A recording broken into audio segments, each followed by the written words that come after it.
आज सुनते हैं छोटी बुआ। रक्षाबंधन का त्योहार पास आते ही मुझे सबसे ज़्यादा जमशेदपुर वाली बुआ जी की राखी के कुरियर का इंतज़ार रहता था। कितना बड़ा पार्सल भेजती थी बुआ जी। तरह तरह के विदेशी ब्रांड वाले चॉकलेट्स, गेम्स, मेरे लिए कलरफुल ड्रेस, मम्मी के लिए साड़ी, पापा जी के लिए कोई ब्रांडेड शर्ट। इस बार भी बहुत सारा सामान भेजा था उन्होंने। पटना और रामगढ़ वाली दोनों बुआ जी ने भी रंग बिरंगी राखियों के साथ बहुत सारे गिफ्ट भेजे थे। बस रोहतवास वाली जया बुआ जी की राखी हर साल की तरह एक साधारण से लिफाफे में आई थी।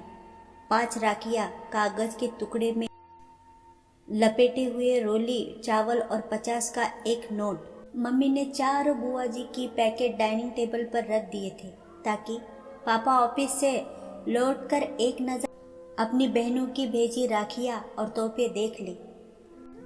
पापा रोज की तरह आते ही टेबल पर लंच बॉक्स का थैला और लैपटॉप की बैग रखकर सोफे पर पसर गए थे। चारों दीदी की राखियाँ आ गई है।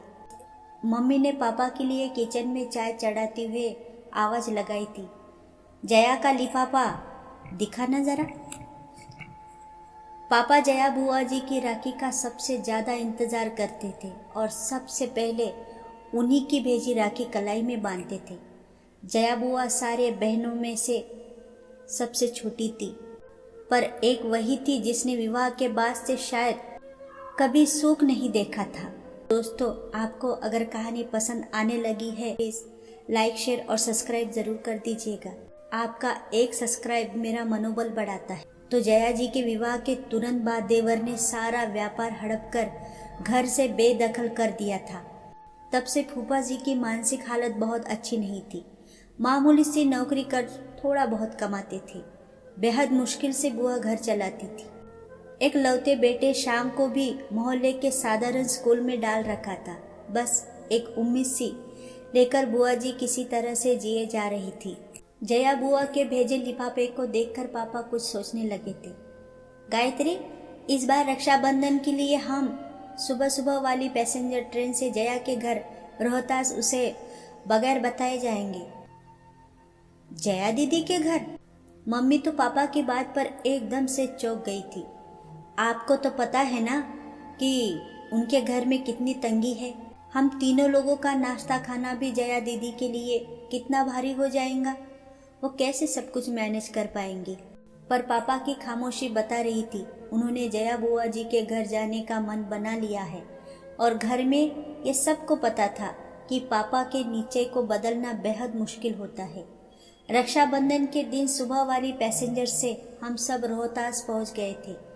बुआ घर के बाहर बने बरामदे में लगी नल के नीचे कपड़े धो रही थी। बुआ उम्र से छोटी थी, पर तंग हाली और रोज की चिंता फिक्र ने उसे सबसे उम्रदराज बना दिया था। एकदम पतली दुबली, कमजोर सी काया।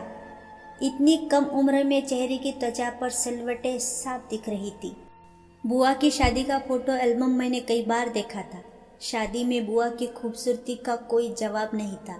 शादी के बाद के 11 वर्षों की परेशानियों ने बुआ जी को कितना बदल दिया था। बेहद पुरानी घिसी सी साड़ी में बुआ को दूर से ही पापा मम्मी ने कुशन देखते जा रहे थे।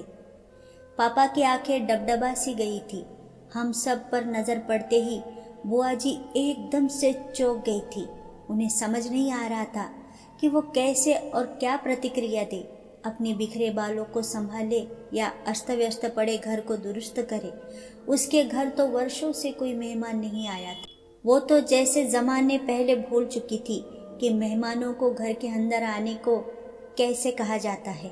बुआ जी के बारे में सब बताते हैं कि बचपन से उन्हें साफ सफाई और सजने संवरने का बहुत शौक था, पर आज दिख रहा था कि अभाव और चिंता कैसे इंसान को अंदर से दीमक की तरह खा जाता है।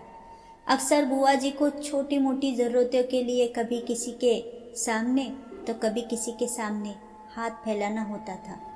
हालात ये हो गए थे कि ज़्यादातर रिश्तेदार उनका फ़ोन उठाना बंद कर चुके थे। एक बस पापा ही थे जो अपनी सीमित तनख्वाह के बावजूद कुछ न कुछ बुआ को दिया करते थे। पापा ने आगे बढ़कर सहम सी गई अपनी बहन को गले से लगा लिया था। भैया, भाभी, मन्नू, तुम सब अचानक, आज सब ठीक तो है ना? बुआ ने कांपती सी आवाज में पूछा था। आज वर्षों बाद मन हुआ राखी में तुम्हारे घर आने का, तो बस आ गए हम सब, पापा ने बुआ को साज कहते हुए कहा था। भाभी, आओ ना अंदर, मैं चाय नाश्ता लेकर आती हूँ। जया बुआ ने मम्मी के हाथ को अपने ठंडे हथेलियों में लेते हुए कहा था।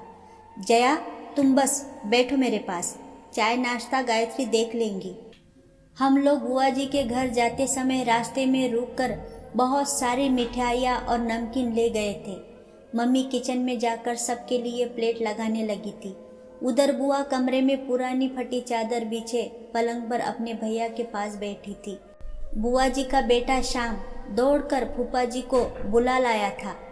राखी बांधने का मुहूर्त शाम 7 बजे तक था। मम्मी अपनी ननद को लेकर मॉल चली गई थी, सबके लिए नए ड्रेस खरीदने और बुआ जी के घर के लिए किराने का सामान लेने के लिए। शाम होते होते पूरे घर का हुलिया बदल गया था।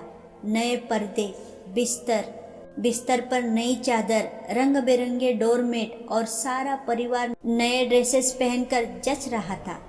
न जाने कितने सालों बाद आज जया बुआ की रसोई का भंडार घर लबालब भरा हुआ था।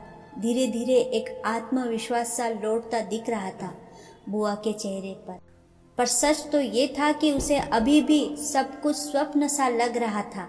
बुआ जी ने थाली में राखियां सजा ली थी, मिठाई का डब्बा रख लिया। जैसे ही पापा को तिलक करने लगी, पापा ने बुआ को रुकने को कहा। सभी आश्चर्यचकित थे। 10 मिनट रुक जाओ, तुम्हारी दूसरी बहनें भी बस पहुंचने वाली है, पापा ने मुस्कुराते हुए कहा। तो सभी पापा को देखते रह गए।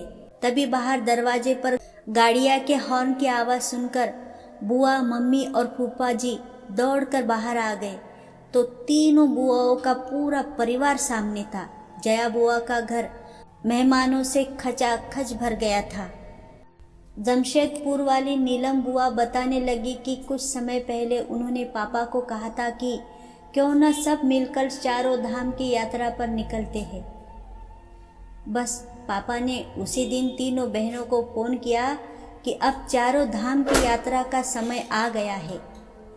पापा की बात पर तीनों बुआ सहमत थी और सब ने तय किया था कि इस बार जया के घर सब जमा होंगे और थोड़े थोड़े पैसे मिलाकर उसकी सहायता करेंगे। जया बुआ तो बस एकटक अपनी बहनों और भाइयों के परिवार को देखते जा रही थी। कितना बड़ा सरप्राइज दिया था आज सबने उसे। सारी बहनों से वो गले मिलते जा रही थी।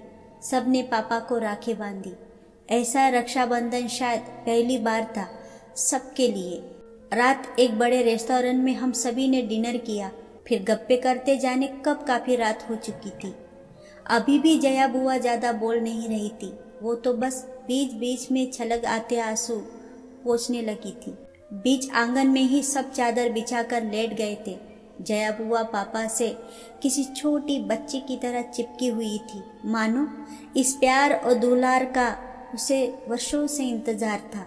बातें करते करते अचानक पापा को बुआ का शरीर एकदम ठंडा सा लगा तो पापा घबरा गए थे। सारे लोग जाग गए पर जया बुआ हमेशा के लिए सो गई थी, पापा की गोद में एक बच्ची की तरह लेटे लेटे वो विदा हो चुकी थी।